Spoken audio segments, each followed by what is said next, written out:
Bugungi obed o'ta shvedskiy stol olgan, har xil bit sushilar oldim. Mana bitta sushilar, qo'ziqorin, tovuq, mana krevetkali sushi. Mana bitta ozgina nimalardir oldim, o'tlar.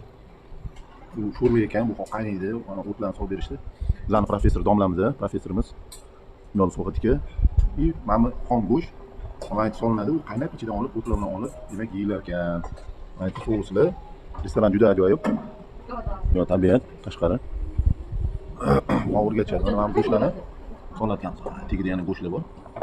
Go'sht solib yirkanmiz. Qanga? Soling, tog'angiz.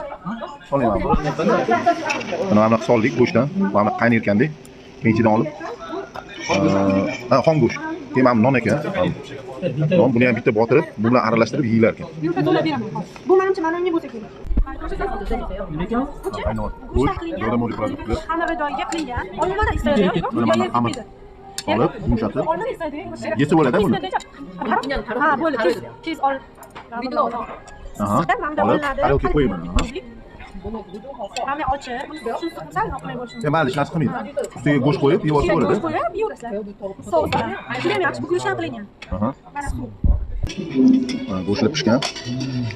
Go'sht olib mana. Solinadi, bu yerda yana go'sht olib, bundan solinadi. Bu yerda o'shlar, qo'ziqorinlar, mana qovoqlar bor. Bemalol qaynatib yesa bo'ladi. Mana go'sht. Go'sht bor. Endi yo'q go'sht mana.